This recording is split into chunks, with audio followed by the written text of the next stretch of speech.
मेरे प्यारे student, proof देख लो कि कौन सा पेपर मैं सॉल्व करा रहा हूँ, ठीक है ना।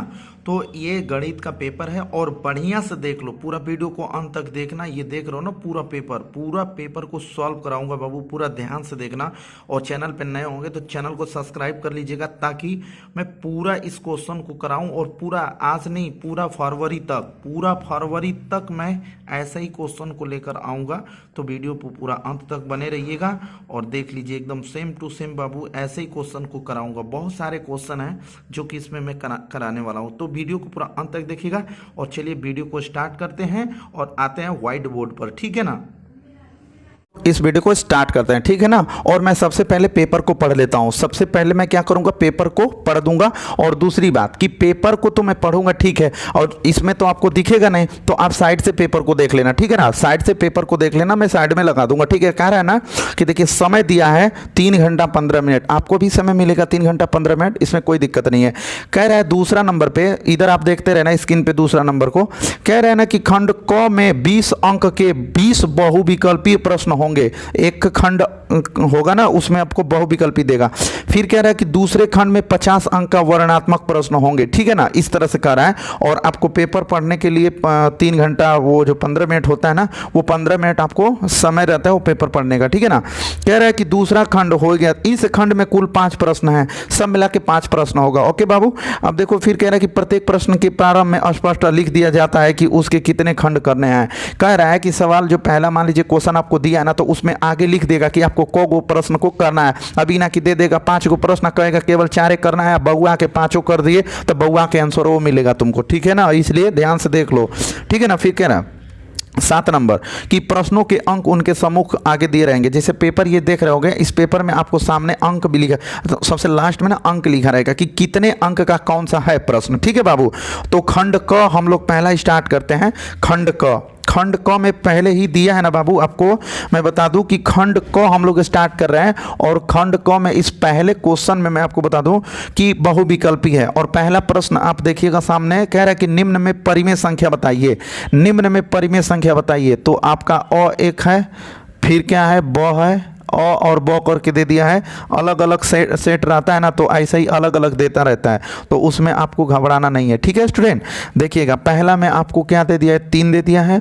और दूसरे में करड़ी में 31 दे दिया है, और करड़ी में 11 दिया है, और करड़ी में क्या दे दिया है, 3 दे दिया है, ठीक है ना।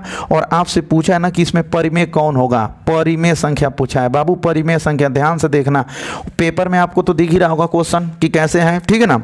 तो आपको क्या ज्ञात करना है, परिमेय संख्या ज्ञात करना है। मैं आपको बता दूं कि परिमेय संख्या उसे कहते हैं जिसको P/Q के रूप में लिखा जा सके। P/Q के रूप का हो, P/Q के रूप का हो। अगर इस तरह से अगर होता है तो उसे आप परिमेय संख्या कहोगे। देखो यहीं से स्टार्ट करता हूं। जैसे देखो, करड़ी में 3 है, ये करड़ी में 3 है, कहीं निकलेगा ही नहीं। ये करड़ी में जो 3 है वो बाहर नहीं निकलेगा, इसलिए ये परिमेय संख्या हो ही नहीं सकता है। अब देखो, करड़ी में 11, ये भी निकल ही नहीं सकता है, ये भी करड़ी से 11 नहीं निकलेगा। अगर 25 होता ना, तो 25 का 5 गुणते 5 हम लोग लिख देते तो 1 निकाल लेते, बट इसमें नहीं निकलेगा। फिर करड़ी में क्या 31 है, तो करड़ी में 31 नहीं 36 रहता तो 6 गुणते 6 करते तो 1 तो 6 हम लोग निकाल लेते, बट ये भी नहीं हो सकता है, ठीक है ना। तो देखिए, ये चीज कर बस केवल ओनली 1 केवल 3 दिया है, ये ही आपका सही होगा। क्यों? क्योंकि हम लोग 3 और बटे 1 लिख सकते हैं, तो 3/1 लिखेंगे तो P/Q के रूप में हो रहा है कि नहीं हो रहा है, P/Q के रूप में हो रहा है ना 3/1। तो इसलिए बाबू हम लोग इसको परिमेय संख्या के रूप में लिख सकते हैं। इसलिए हम लोग का आंसर कौन सा सही होगा, तो आपका आंसर सही होगा अ वाला, मतलब पहिलका का अ वाला सही होगा, ठीक है। तो पहिलका का अ वाला सही हो गया। चलिए अब दूसरा क्वेश्चन को देखते हैं।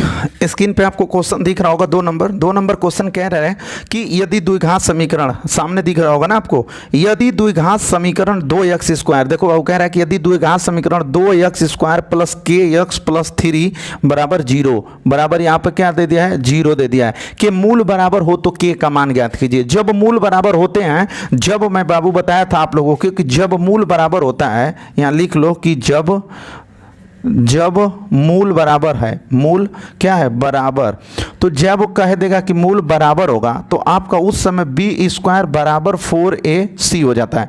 जब मूल बराबर होगा तो बी स्क्वायर बराबर क्या होगा 4ac होगा। अब देखो इसको सबसे पहले लगाना पड़ेगा, नहीं लगाओगे तो आपको आंसर कैसे पता चलेगा भाई, जब क्वेश्चन को सॉल्व नहीं करोगे तो आंसर कैसे पता चलेगा। तो यहाँ पर देखो लिख लेंगे कि 2x स्क्वायर प्लस का kx प्लस का 3 इक्वल टू 0। इसको तुलना कर लेंगे, तुलना करेंगे ax स्क्वायर प्लस का bx प्लस c बराबर 0 से ऐसे लिखोगे कि क्या करने पर, तुलना करने पर। तो देखो x स्क्वायर से x स्क्वायर कटेगा तो a का वैल्यू क्या मिलेगा 2 मिल गया, यहाँ से b का वैल्यू क्या मिला, देखो b का वैल्यू k मिल जाता है ना, और उसी तरह से c का वैल्यू, देखो c का वैल्यू क्या मिला 3 मिल गया, a b c सब का वैल्यू मिल गया। और कह ही रहा है, सवाल वाला कह ही रहा है कि मूल बराबर है, तो मूल जब बराबर होगा तो बी स्क्वायर बराबर 4ac का फार्मूला होता है, ठीक है ना। तो b की जगह पे क्या रखोगे भाई, देखो b है, b का वैल्यू क्या है k है, तो यहाँ पर k का स्क्वायर बराबर देखो 4 इंटू ए, देखो यहाँ पे a का वैल्यू 2 है तो हम लोग रखेंगे यहाँ पे 2 इंटू c का वैल्यू क्या है, तो c का वैल्यू 3 है तो यहाँ पर रखेंगे 3। तो देखो बाबू k स्क्वायर बराबर देखो 4 दूना के 8 गुणते 3, तो k स्क्वायर बराबर 8 तिली के क्या होगा 24 होगा। तो k बराबर ये स्क्वायर है ना, बराबर की उस साइड जाता है ना तो अंडर रूट हो जाता है, क्या हो जाता है अंडर रूट हो जाता है 24, अंडर रूट क्या हो जाएगा 24। अब तुम 24 का खंड करोगे, 24 का ऐसे खंड कर लो, तो 2 से कटाओ, तो 2 से कटाओगे तो 12 होगा, फिर 2 से कटाओगे तो 6 होगा, फिर 2 से कटाओगे तो 3 होगा, फिर 3 से कटा दो खत्म होगा। तो अब क्या करोगे कि यहाँ पर देखो k बराबर अंडर रूट का 24 को क्या लिखेंगे 2 गुणे 2 गुणे 2 गुणे 3 ऐसे लिखेंगे, 2 गुणे 2 गुणे 2, 2 दूना 4 दूना 8 तिली के 24। तो अब k का वैल्यू क्या मिल जाएगा बाबू, देखो दो का जोड़ा बनाते हैं तो जिसका जोड़ा बन जाता है वो बाहर आ जाता है, तो यहाँ से 2 आएगा, लेकिन जिसका जोड़ा नहीं बनेगा, 2 3 6 का जोड़ा नहीं बनेगा तो वो अंडर रूट में ही हो जाएगा, ठीक है ना। तो होगा क्या कि k बराबर प्लस माइनस, कोई भी चीज़ अंडर रूट से निकलता है ना तो वो प्लस माइनस के साथ निकलता है, कोई भी चीज़ जब अंडर रूट से बाहर आता है तो प्लस माइनस के साथ आता है। तो यहाँ पे प्लस माइनस हो जाएगा 2 करड़ी में क्या 6 यहाँ प्लस ब, आंसर आपका बी, मतलब ये तो आपका आंसर हो ही गया है, लेकिन आपको मैं बता दूं कि आपका बी वाला सही है। यहाँ पर आप बी देख रहे होगे, प्रश्न में देख लो, पेपर में देख लो, बी में क्या है तो प्लस माइनस 2 अंडर रूट का 6, तो ये आपका आंसर हो जाएगा, ठीक है स्टूडेंट। तो चलिए इसका आप तीसरा क्वेश्चन देखते हैं। तीसरे क्वेश्चन को देखिए, क्वेश्चन कह रहा है कि यदि x प्लस 3y बराबर 6 हो, कह रहा है ना बाबू कि यदि x प्लस 3y बराबर 6 हो तो x और y का वैल्यू ज्ञात कीजिए, x और y का वैल्यू ज्ञात कीजिए। बहुत ही इंटरेस्टिंग क्वेश्चन है, अगर ध्यान से देखोगे तो समझ में आएगा। देखो ऐसे क्वेश्चन को ना विकल्प से लगाते हैं बाबू, ऐसे क्वेश्चन को हम लोग किससे लगाते हैं तो विकल्प से लगाते हैं। कि कैसे, देखो ध्यान से देखो, जैसे मान लो ना कि यहाँ पर x प्लस 3y बराबर का क्या है 6, हम पहले विकल्प को लगा रहे हैं, स्टार्ट कर रहे हैं, पहले विकल्प को आजमा रहे हैं कि क्या ये इस दोनों को संतुष्ट कर रहा है। अगर ये पहला विकल्प इस दोनों को संतुष्ट करेगा तो पहला ही आंसर सही हो जाएगा, नहीं तो ये होगा, नहीं तो वो होगा, नहीं तो वो होगा। तो ये आप एग्जाम में थोड़ा फास्ट काम करोगे, ठीक है ना। मैं तो समझाना है, मेरे को बताना है, तो मैं थोड़ा धीरे धीरे बता रहा हूँ, लेकिन आप जब एग्जाम में लगाओगे ना तो इसको फास्ट तरीके से लगाओगे। तो अब देखो क्या करोगे, इसको x वाला वैल्यू मानोगे, इसको x का और इसको y का। तो देखो x के जगह पे तुम 4 रखो तो इस पे 4 रखो, प्लस 3 इंटू वाई, वाई का वैल्यू 2 रख लो और बराबर 6। अब देखो ये तो 4 4 रहेगा ही ना, और प्लस देखो प्लस 3 दूना के क्या 6 बराबर 6। अब देखो 4 में 6 जोड़ोगे तो कितना होगा 10 होगा, और इधर कितना होगा 6। ये दोनों आपस में बराबर ही नहीं आया, ये दोनों 6, इधर 10 है उधर 6, दोनों आपस में बराबर नहीं आया। इसका मतलब कि ये पहला विकल्प आपका क्या है गलत है, पहला विकल्प आपका क्या है गलत है। चलिए वही काम यहाँ पे आजमाते हैं, x प्लस 3y बराबर का 6। अब देखो यहाँ पे x का वैल्यू 0 रख लो, प्लस 3 इंटू वाई, वाई का वैल्यू क्या रख लो 3 रख लो, बराबर का 6, ठीक है ना। अब देखो 0 प्लस 3 तिली के 9 बराबर का 6। अब देखो 9 में 0 जोड़ोगे तो क्या होगा 9 बराबर 6, 9 बराबर 6, ये भी गलत है, ये भी गलत है, मतलब कि दूसरा विकल्प भी आपका क्या है स्टूडेंट गलत है, ठीक है ना। चलिए यहाँ पे देखते हैं x प्लस 3y बराबर का क्या है 6 है। देखिए ये x का वैल्यू होता है, मान के चलो होता नहीं है बट मान लो x का वैल्यू क्या रखोगे 3, प्लस यहाँ पे देखो 3 इंटू वाई, वाई का वैल्यू क्या है देखो 1 है, तो यहाँ पे y का वैल्यू रख लो 1 इक्वल टू का 6 6, देखो 3 प्लस, देखो 3 एकम क्या हो गया यहाँ पे 3 और बराबर का 6। देखो 3 में 3 का गुणा, सॉरी 3 में 3 जोड़ दोगे तो कितना आएगा 6 बराबर क्या आ गया 6 आ गया। मतलब आपका 6 बराबर 6 आ गया, मतलब कि 3 और 1 संतुष्ट कर रहे हैं उस समीकरण को, ठीक है ना। तो आपका विकल्प कौन सही हो जाएगा, तो विकल्प सही हो जाएगा 100 वाला, 3 और 1 आपका क्या हो जाएगा सही हो जाएगा। जब सही हो जाएगा तो वहीं पे छोड़ दोगे, उसके आगे कुछ भी नहीं करोगे, जहां पे सही आ जाएगा वहीं पे छोड़ दोगे, कुछ भी आगे नहीं करना है। तो चलिए आगे चौथा क्वेश्चन देखिएगा। क्वेश्चन के देखिएगा, चौथा क्वेश्चन कह रहा है क्या कि 1 माइनस का tan स्क्वायर 30 अंश बटे का 1 प्लस का tan स्क्वायर 30 अंश। कह रहे हैं ना कि बाबू इसका मान क्या होगा, पूछ रहा है कि इसका मान कितना आएगा, ठीक है ना। चलिए मैं सॉल्व कर रहा हूँ, बता दे रहा हूँ आप लोगों को कि इसको कैसे सॉल्व करोगे। जैसे देखो 1 माइनस यहाँ पे tan 30 अंश है, तो tan 30 का वैल्यू होता है 1 अपान करड़ी में 3, लेकिन उसके पावर में 2 है तो 2 लिखोगे ना तुम। उसके बाद देखो यहाँ पर क्या है 1 प्लस, यहाँ पे tan 30 है, फिर लिखेंगे 1 अपान अंडर रूट का 3 और उसके पावर में 2। अब देखो होगा क्या, यहाँ पे होगा क्या स्टूडेंट कि 1 को 1 लिखोगे माइनस, देखो 1 एकम क्या होगा 1 अपान का करड़ी में 3 का स्क्वायर करोगे ना तो करड़ी हट जाती है बाबू, ठीक है ना। और आ जाओ फिर नीचे आ जाते हैं, तो यहाँ पे देखिएगा वही चीज़ है। तो यहाँ पे क्या होगा 1 प्लस, यहाँ पे देखो 1 में 1 का 2 बार करोगे तो 1 होगा, और कड़ी में 3 का कड़ी में करोगे 3 2 बार तो वो 3 हो जाएगा, ठीक है ना, ऐसा हो जाता है। अब देखो इसका इसके नीचे कुछ नहीं, इसका और इसका दोनों का लॉसा ले लो, तो लॉसा क्या होगा 3 होगा, 1 से इसमें करोगे 3 बच जाएगा, तो यहाँ 3 माइनस 3 से 3 कटेगा 1 पूरे की बटे। देखो इसका फिर लॉसा हो जाएगा ना, इसका और इसका, इसके नीचे कुछ नहीं, दोनों का एक, मतलब इसके नीचे कुछ नहीं तो 1 मान सकते हो, और इसका लॉसा ले लो तो 3 और 1 का लॉसा 3 होगा, 1 3 तो 3 कमा ऊपर में गुणा होता है, अब प्लस 3 से 3 ही कटेगा ना, 3 से 3 कटेगा तो क्या मिलेगा 1, ठीक है ना। अब इधर आ जाते हैं 3 माइनस 1, ध्यान से देखो यहाँ पर 3 माइनस 1 बटे का 3 और पूरे के बटा 3 प्लस 1, देख रहे हो ना 3 प्लस 1 बटे का 3। अब इसको सॉल्व करना है, इतनी बात छोटी सी है ना कि तुम लोग भी बता सकते हो भाई। देखो क्या होगा, ध्यान से देखो, 3 में से 1 घटाओगे तो 2 बचेगा, बट्टे का 3 बचेगा, नीचे 3 में 1 जोड़ दोगे तो 4 होगा और बट्टे का 3 होगा। देखो बाबू चाहोगे तो यहाँ 3 से ये 3 कट सकता है, क्योंकि 2 के भी बटा है और यहाँ 4 के बटा है, तो आपको क्या मिला ऊपर में 2 मिला और नीचे में क्या मिला 4, तो इसको कटा दो, 2 एकम्मा 2, 2 दूना के 4, तो ये हो गया 1/2, 1/2, जो कि आपको ऑप्शन में 2 नंबर दिया है, ठीक है ना। 2 नंबर आपका ऑप्शन कौन सा सही है, तो 2 नंबर सही है, और वही आंसर दिया 1/2। अगर आपके पास ये पेपर कहीं से मिल गया होगा, कहीं से कुछ भी होगा तो इस पेपर को चेक कर लेना, 1/2 आएगा इसका द वाला, ठीक है ना बाबू। अब चलिए हम लोगों को क्या बताना है ना, 5 नंबर सवाल बताना है, 5 नंबर सवाल बताना है, और 5 नंबर मैं यहीं पे बता देता हूं, उसका टेंशन लेने की कोई ज़रूरत नहीं है। 5 नंबर देखो यहीं पे मैं बता देता हूं। 5 नंबर सवाल में कह रहा है मेरे प्यारे दोस्त कि निम्न में अपरिमेय संख्या बताइए। क्या बताना है, अपरिमेय संख्या बताना है। 5 नंबर क्वेश्चन को देख लो क्योंकि पेपर हटा दूंगा वहां से। तो 5 नंबर में क्या कह रहा है कि निम्न में अपरिमेय संख्या बताइए। तो देखिए बाबू विकल्प में क्या है, आपका पहला विकल्प है अंडर रूट का 5, पहला विकल्प क्या है अंडर रूट का 5, और दूसरा विकल्प क्या है 10 है, और तीसरा विकल्प क्या है 11, और चौथा विकल्प क्या है आपका 3 है, ठीक है ना। एक बात बताओ, मैं तुम लोगों को क्या बताया था अभी कुछ टाइम पहले, जब क्वेश्चन में बताया था, तो मैं क्या बोला कि भैया देखिए आप P/Q के रूप में, ध्यान से देखो P/Q के रूप में एक तना के P/Q के रूप का नहीं होना चाहिए।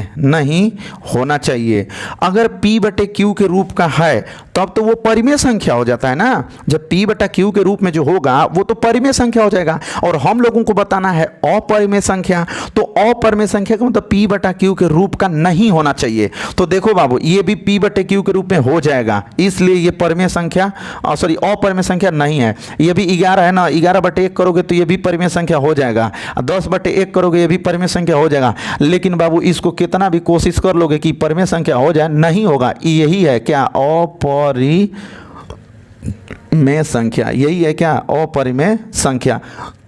आपका आंसर कौन सा सही हो जाएगा इसका, मतलब पहला आंसर सही हो जाएगा, ठीक है। चलिए अगला देखते हैं। 6 नंबर क्वेश्चन कह रहा है कि एक अपरिमेय संख्या कह रहा है कि एक अपरिमेय है, अपरिमेय, एक अपरिमेय संख्या है। ध्यान से देखिएगा, कह रहा है कि एक अपरिमेय संख्या और एक परिमेय संख्या है, और एक क्या है, परिमेय संख्या है, परिमेय संख्या। ध्यान से देखो स्टूडेंट, एक अपरिमेय संख्या और एक परिमेय संख्या है। कह रहा है कि इन दोनों का योग क्या होगा, इन दोनों का योग क्या होगा।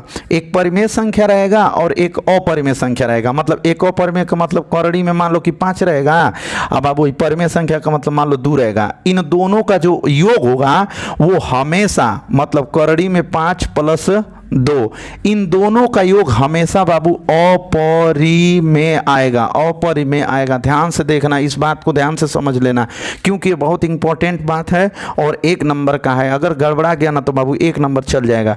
तो देखो, कभी भी आप अपरिमेय संख्या में, समझ रहे हो ना, कभी भी अपरिमेय संख्या में आप परिमेय संख्या जोड़ोगे तो हमेशा उसका रिजल्ट जो है ना वो अपरिमेय होता है। तो इसमें ऑप्शन नंबर आपका ब सही होगा, ब सही होगा, अपरिमेय, अपरिमेय, बस अपरिमेय दिया है, ठीक है ना। तो कभी भी हमेशा याद रखना कि अपरिमेय संख्या और परिमेय संख्या को जो जब दोनों का योगफल जोड़ोगे ना तो हमेशा अपरिमेय संख्या आता है। तो आंसर आपका क्या होगा, अपरिमेय संख्या होगा, ठीक है। चलिए इसका 7वां क्वेश्चन देखते हैं। 7वां क्वेश्चन बाबू बहुत इंपॉर्टेंट है। नंबर क्वेश्चन क्या कह रहा है कि सभी त्रिभुज समरूप होते हैं। लिखा है यहाँ पर कि सभी त्रिभुज समरूप होते हैं। सभी त्रिभुज क्या होते हैं स्टूडेंट, समरूप होते हैं। तो ऑप्शन में आपको दे रखा है कि समद्विबाहु, पहला दिया है समद्विबाहु। जब समद्विबाहु होगा, एक बात बताओ कि जब समद्विबाहु होगा तो 2 गुना बराबर होगा, तो ये तो पहले ही गलत बोल दिया। फिर दूसरा नंबर पर आपको दिया है बाबू कि समकोण, समकोण। बताओ बाबू, समकोण जो त्रिभुज होता है उसमें एक भुजा 90 अंश होती है और दूसरा 45 होता है। यहाँ समरूप की बात कर रहा है, तो ये भी गलत है क्योंकि ये बराबर नहीं होगा ना।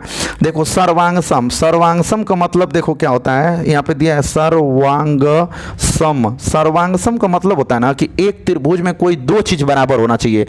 एक त्रिभुज में कोई 2 चीज बराबर होगा तब उसे हम सर्वांगसम कहेंगे। और समरूप का मतलब क्या होता है कि यदि मान लीजिए कि कोई त्रिभुज है और यहाँ पर 60 अंश है और उसके ही ठीक इस इधर भी 60 अंश है, ये कोण अगर मान लो कि 30 अंश है तो इसका भी 30 अंश होना चाहिए, और ये फिर मान लीजिए ये 90 अंश है तो इसका भी क्या होना चाहिए, 90 अंश होना चाहिए, तब समरूप कहेंगे। तो ये कौन सा त्रिभुज में होता है, समबाहु त्रिभुज, समबाहु त्रिभुज में होता है। समबाहु क्या होता है स्टूडेंट, समबाहु त्रिभुज में होता है। समझ रहे हो ना, त्रिभुज, समबाहु त्रिभुज में ही सम का मतलब कि बराबर, सम का मतलब क्या, बराबर, बाहु का मतलब भुजा, मतलब कि समबाहु का मतलब कि कुल भुजा बराबर होगा, उसको ही हम लोग समरूप कहेंगे। तो कुल भुजा किस में बराबर होता है, तो समबाहु त्रिभुज में। ये आपका आंसर सही होगा, ठीक है स्टूडेंट। तो चलिए हम लोग 8वां क्वेश्चन को बताते हैं। तो देख लीजिएगा 8 नंबर क्वेश्चन क्या कह रहा है कि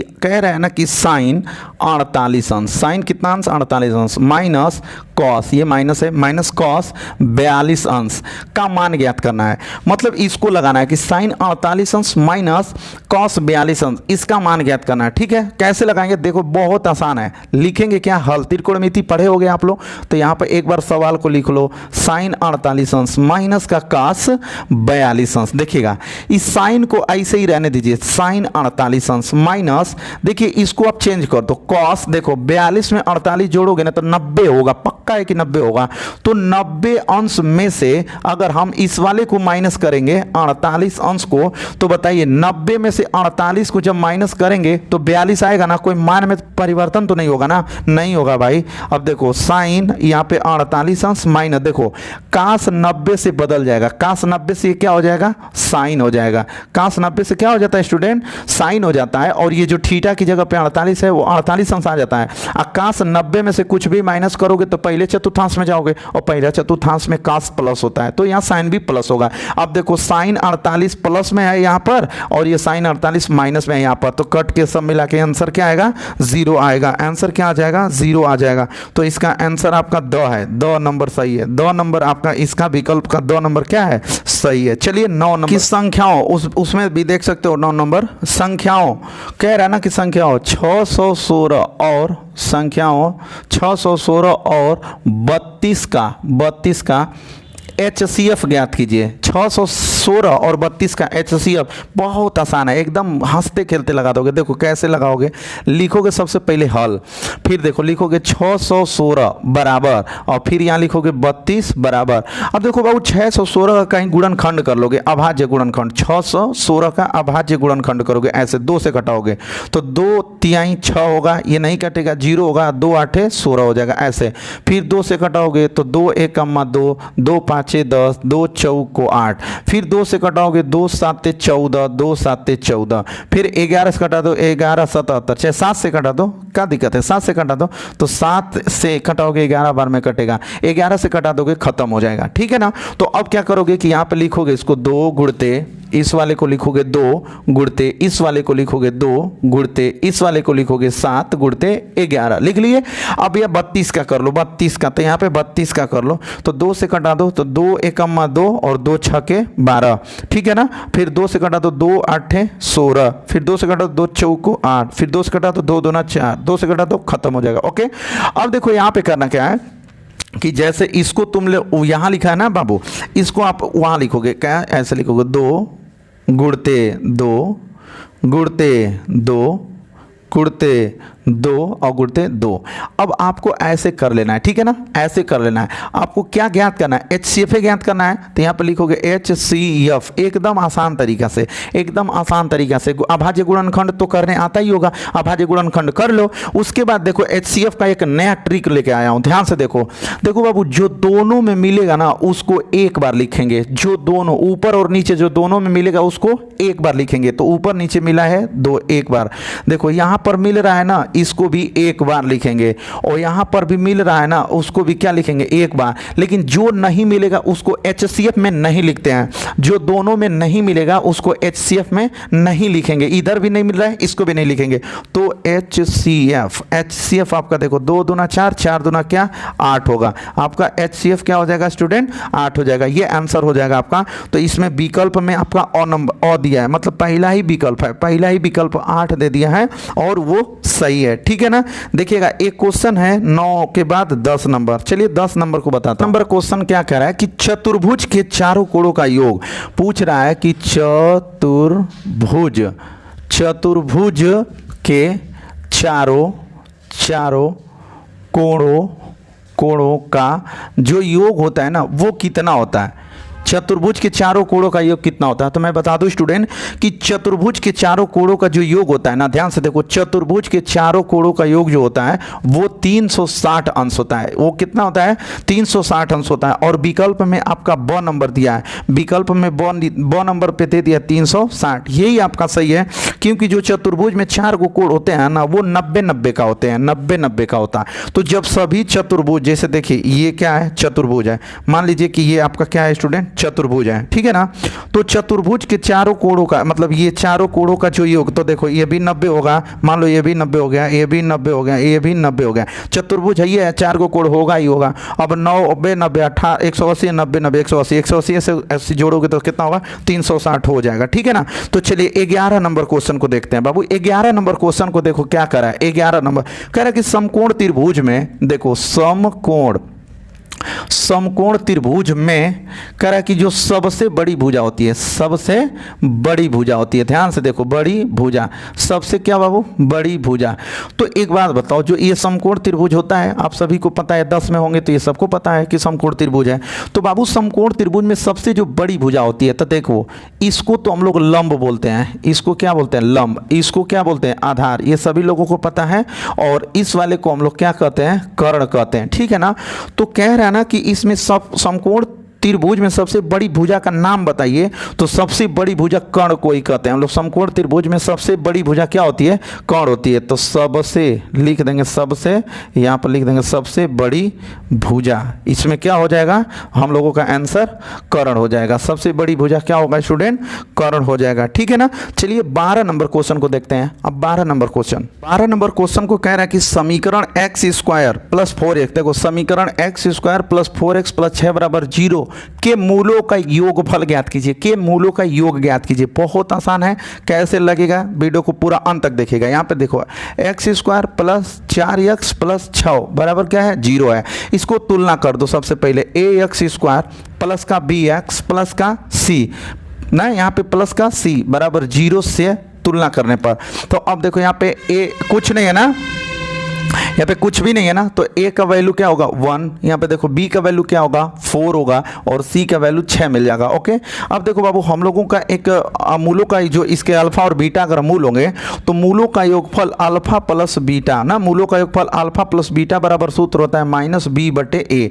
तो देखो अल्फा प्लस बीटा बराबर माइनस, तो यहाँ पे माइनस लिख लेंगे, यहाँ पे b है, b का वैल्यू देखो 4 लिखोगे और a का वैल्यू 1 लिखोगे। ठीक है ना, देखो अल्फा प्लस बीटा बराबर माइनस तो रहेगा ही रहेगा और 4 में 1 से भाग करोगे तो क्या मिलेगा 4, तो -4 इसमें आएगा। आंसर आपका क्या आएगा -4, जो कि 2 नंबर सही है, 2 नंबर सही है, -4 सही हो जाएगा। ओके स्टूडेंट, आगे देखिएगा हम लोगों को ये पता करना है कि 13 नंबर पता करना है। 13 नंबर सवाल क्या है, ध्यान से देखिएगा। 13 नंबर बहुत ही आसान है, कह रहा है 2 कोणों का योग 90 अंश हो तो उसे क्या कहते हैं।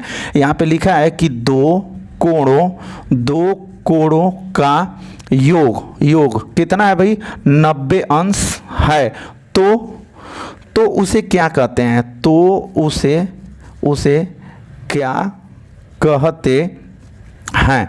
ये 13 नंबर क्वेश्चन है कि 2 कोणों का योग 90 अंश हो तो उसे क्या कहते हैं। ठीक है, तो देखिए संपूरक कोण पहला दे दिया है, पहला संपूरक कोण दे दिया है जो कि एकदम गलत है। देखिए संपूरक कोण बाबू कब होगा, जब 2 कोणों का योगफल 180 अंश होता है। तो जब 2 कोणों का योगफल 180 अंश होगा उसे संपूरक कोण कहेंगे। ठीक है ना, आपको मैं बता दूं कि 2 कोणों का योग 90 अंश हो, ठीक है ना, आंसर तो आपको लिख देना है एक ही लाइन में, लेकिन मैं पूरा विस्तार से बता रहा हूं कि 2 कोणों का योग 90 अंश हो, ठीक है, तो उसे पूरक कोण कहते हैं, पूरक कोण कहते हैं। उसे क्या कहते हैं स्टूडेंट, पूरक कोण कहते हैं। ठीक है ना, या समपूरक भी बोलते हैं, लेकिन नहीं समपूरक तो दूसरा हो जाएगा, समपूरक दूसरा हो जाएगा। जब 2 कोणों का योग 90 अंश होगा ना तो उसे हम लोग पूरक कोण कहते हैं स्टूडेंट, क्या कहेंगे पूरक कोण कहेंगे। ठीक है ना, चलिए आगे आपको मैं 14 नंबर क्वेश्चन इसका बता दूं। 14 नंबर क्वेश्चन कह रहा है ना, ऐसे दे दिया है 3,5 में पूछ रहा है ना कि कोटि बता दीजिए भैया, 3,5 में कोटि बता दीजिए। तो मैं आपको बता दूं कि ये निर्देशांक का क्वेश्चन है, ये निर्देशांक का जो पहले नंबर पर होता है उसे हम लोग भुज बोलते हैं, जो पहले नंबर पर होता है उसे भुज बोलते हैं, और जो दूसरे नंबर पर होता है उसे क्या कहते हैं कोटि कहते हैं। हमेशा कुछ भी यहाँ पर है, कुछ भी रहे ना, पहले वाले को भुज कहेंगे और दूसरे वाले को क्या कहेंगे कोटि कहेंगे। तो आपसे पूछा है कोटि बताइए, कोटि बताइए, तो आप बता दीजिए कि कोटि आपका कितना है इसमें, तो कोटि बराबर क्या है 5 है। तो आपका आंसर कौन सा सही हो जाएगा, तो 2 वाला सही हो जाएगा। इसमें भी 2 वाला आंसर सही है, 2 वाला आंसर सही हो जाएगा। ठीक है स्टूडेंट, चलिए 15 नंबर क्वेश्चन को मैं सॉल्व करा देता हूं। भाई 15 नंबर को तो सॉल्व भी करना पड़ेगा। ठीक है, 15 नंबर जो क्वेश्चन है वो क्या कर रहा है कि साइन 120 अंश का मान ज्ञात कीजिए, साइन 120 अंश का मान बता दीजिए क्या होगा। तो देखो बाबू साइन 120 अंश को लिख लो, यहाँ पर लिख लिए बराबर, इसको ऐसे लिख लो साइन 120 अंश। अब मैं आपको एक बात बता रहा हूँ, आप देखो ना कि 90 के करीब कितना है, 90 के कितना ये करीब है। तो देखो साइन यहाँ पर लिख लो 90 और 90 में कितना जोड़ दोगे तो 20 अंश हो जाएगा। तो बाबू 90 में अभी 30 अंश की जरूरत है। बताओ साइन को मैंने साइन लिखा, 120 को मैं क्या लिखा 90 + 30, 90 में 30 जोड़ोगे तो 120 होगा ना भाई। चलो अब देखो होगा क्या कि इस साइनवा को 90 से चेंज कर देंगे, तो साइन 90 से क्या हो जाता है तो कॉस हो जाता है। थीटा की जगह पर 30 अंश है, 30 अंश को भी लिख लेंगे। अब 90 में कुछ भी जोड़ेंगे तो किस चतुर्थांश में जाएगा, तो भाई 90 में यही 90 होता है, 90 में कुछ भी जोड़ोगे तो आ जाओगे दूसरा में, और दूसरा में साइन और कोसेक दोनों प्लस होते हैं। तो भाई साइनवे को ना देखेंगे कि साइन 90 में दूसरका में जा रहा है तो साइन प्लस होगा कि माइनस, तो साइन दूसरका में प्लस होता है, तो कॉस भी क्या होगा प्लस होगा। और कॉस 30 अंश का वैल्यू क्या होता है, तो करड़ी में 3/2 होता है। cos 30 अंश का वैल्यू क्या होता है, करड़ी में 3/2 होता है। तो स्टूडेंट इसका पहला नंबर सही है, ओ नंबर सही है, लेकिन ये जिस भी बबुआ का पेपर है ना, ये गलत लगा दिया है, 2 नंबर लगा दिया है। लेकिन 2 नंबर एकदम नहीं होगा, ये होगा तो अवे नंबर होगा। अ नंबर में दिया है करणी में 3/2, आपका आंसर सही हो जाएगा। ठीक है स्टूडेंट, चलिए इसका अगला क्वेश्चन को सॉल्व करते हैं। एक क्वेश्चन आगे दिया है क्या आपको, यहाँ पे बाबू दे रखा है ना कि करणी में 324 का मान क्या होगा। करड़ी में 324 को पूछ रहा है, ठीक है, कि करड़ी में 300 क्या है, 24 है। पूछ रहा है ना कि इसका वैल्यू क्या होगा। मैं बता दूं ये सीधा सीधा वर्गमूल निकालना है यार। तो तुम लोग क्या करोगे कि 324 ऐसे लिख लोगे, साइड में लिखने आता है ना, लिख लोगे ना भैया।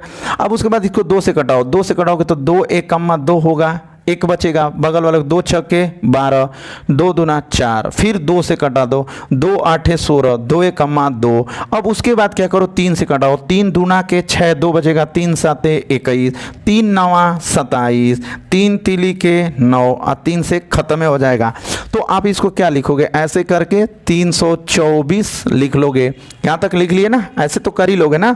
अब देखो, अब क्या करोगे कि बाबू 324 को अब क्या लिखोगे, 2 गुणे 2 गुणे 2 गुणे 3 गुणे 3 गुणे 3 गुणे 3, ये सब लिखोगे। ठीक है ना, तो क्या लिखोगे, 2 गुणते 2 गुणते 3 गुणते 3 गुणते 3 गुणते 3, यहाँ से। ठीक है ना, इन सब को लिख लोगे। ओके, अब देखो होगा क्या मेरे प्यारे स्टूडेंट कि ये लिख लोगे एक बार, 2 गुणते 2 गुणते 3 गुणते 3 गुणते 3 गुणते 3। मैं भी गलती काम कर रहा हूँ, 2 बार लिख दिया उसको। ठीक है ना, अब करड़ी क्या कहता है कि दूगो का जोड़ा बनाओ, तो दूगो का जोड़ा बना के 1 2 बाहर निकालोगे। यहाँ से इसका जोड़ा बन रहा है तो इसको बाहर निकालोगे, और यहाँ से इसका जोड़ा बन रहा है तो इसको निकाल दोगे।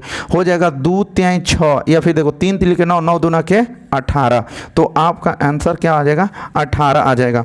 आपका आंसर क्या आ जाएगा स्टूडेंट, 18 आ जाएगा। तो ये 17 नंबर क्वेश्चन है। ठीक है ना, 17 नंबर क्वेश्चन है। मैं बता दूं आपको कि इस वीडियो में हम 17 ही को क्वेश्चन कराएंगे। 17 नंबर तक क्वेश्चन इस वीडियो में मैं करा दे रहा हूं बाबू।